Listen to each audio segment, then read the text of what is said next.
The afternoon I closed the payroll ledger and realized the numbers were wrong, I felt the whole town shift beneath my feet like the floorboards of the mill had given way.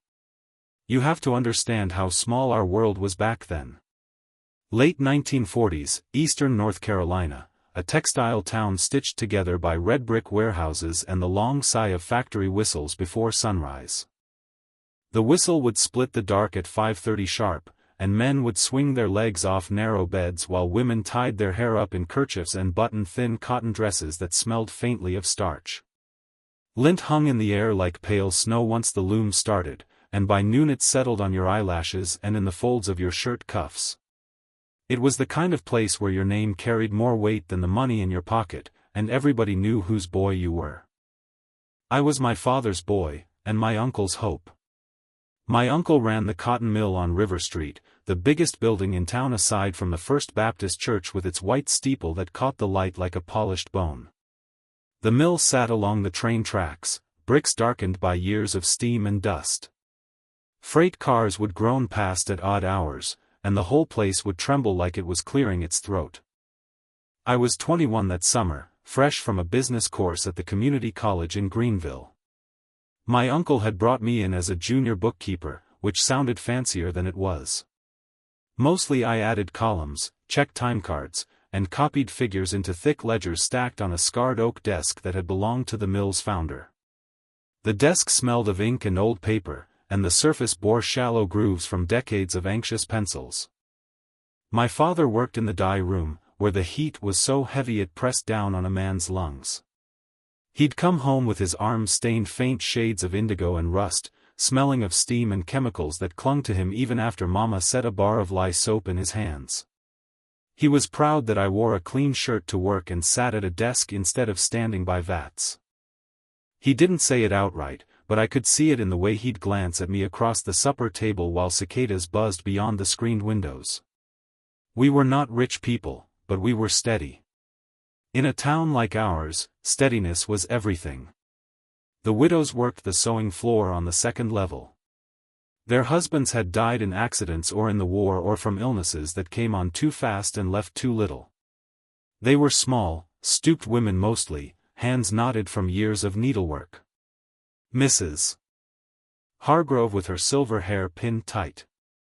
Lila Mae Benton who hummed hymns under her breath while she stitched seam straight as railroad tracks.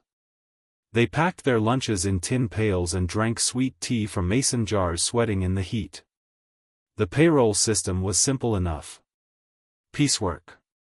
Each garment earned a set rate, tallied weekly. I would take the foreman's sheets, reconcile them with production counts, and prepare the final ledger before checks were written. It was the third Friday in July when I noticed the discrepancy. The air in the office was thick, the fan turning lazy circles overhead. Outside, the sun made the brick walls shimmer. I ran my finger down the column of numbers for the sewing floor and stopped. The totals didn't match the production sheets. Not by a lot at first glance. A few dollars here, $1.50 there. But when I added them twice, then a third time, the shortfall was clear. I thought it was my mistake. I erased, recalculated, started again. The graphite smudged beneath my palm. Same result. I pulled the previous week's ledger. Then the week before that. The pattern was there too, small deductions from specific names. Always the same handful. The widows. The amounts were just enough to be overlooked by someone too tired to question them. $1.20.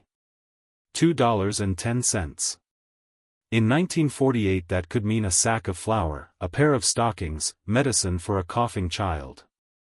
My first thought was that the foreman had miscounted.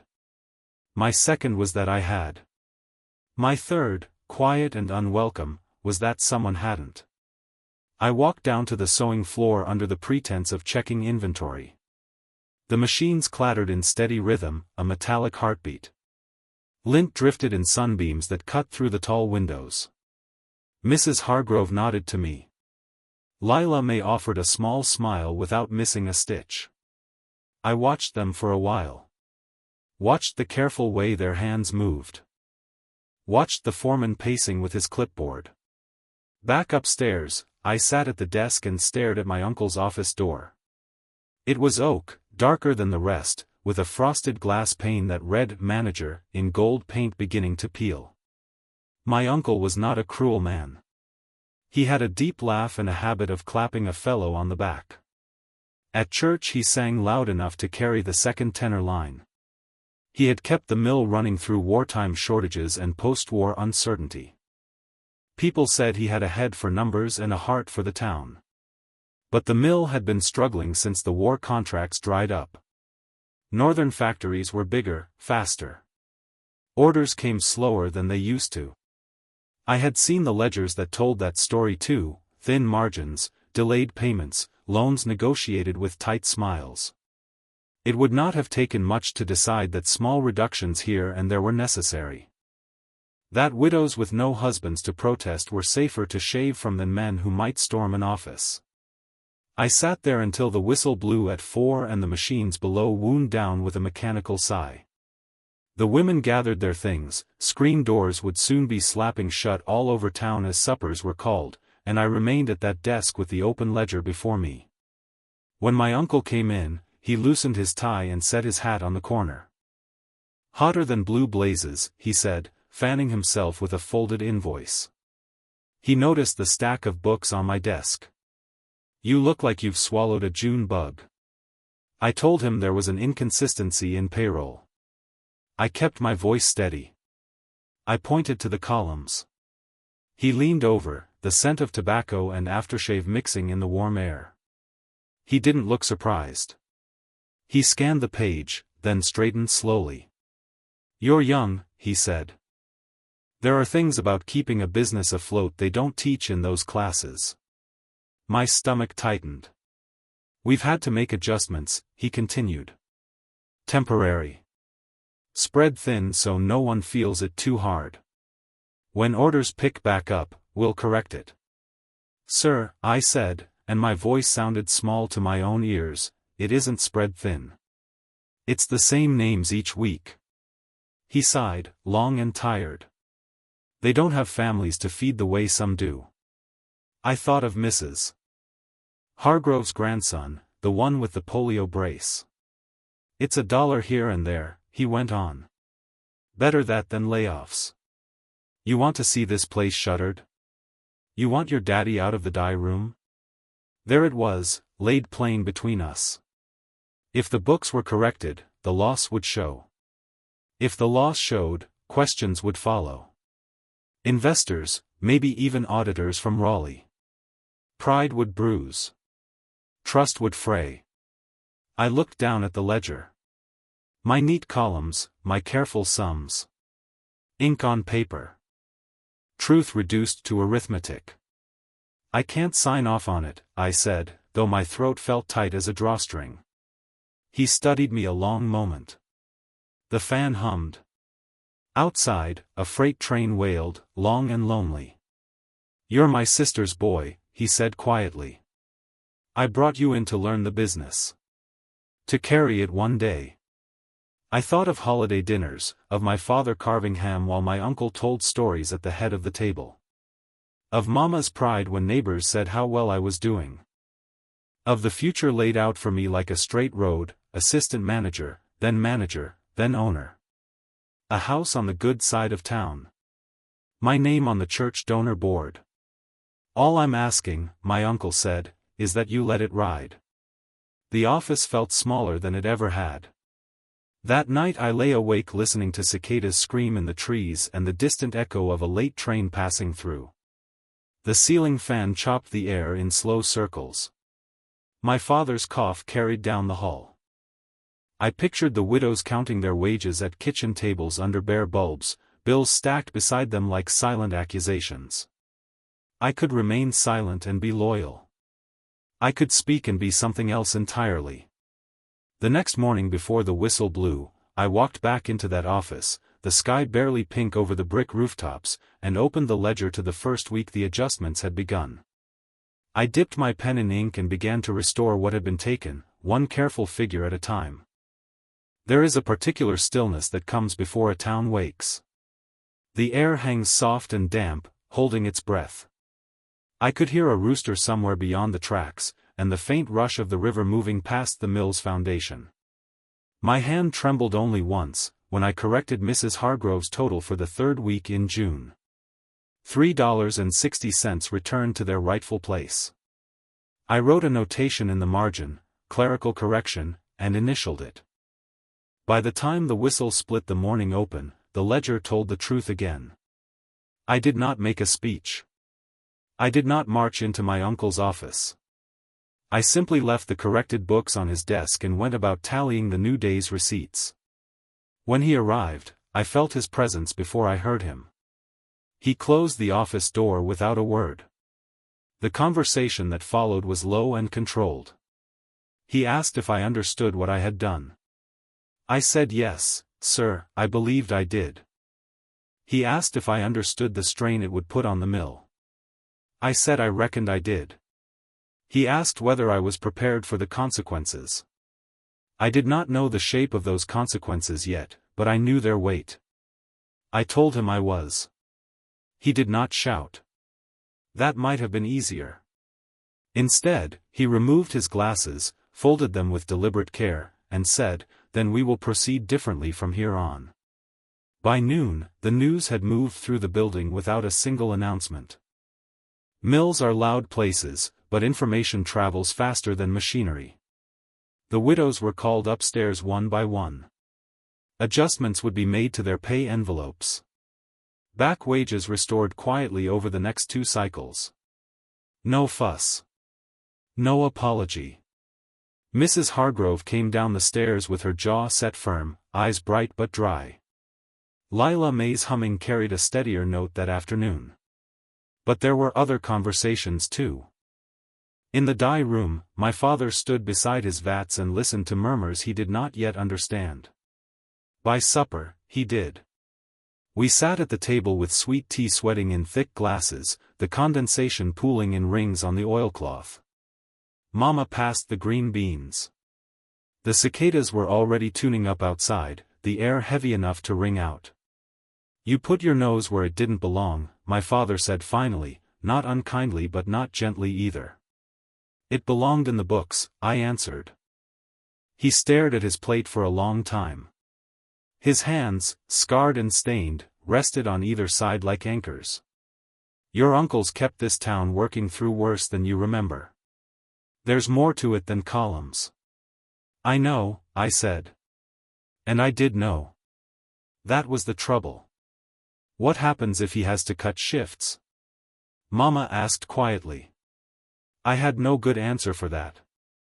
The next weeks unfolded like slow thunder. Orders were already thin, now expenses were tighter. My uncle announced a temporary reduction in overtime.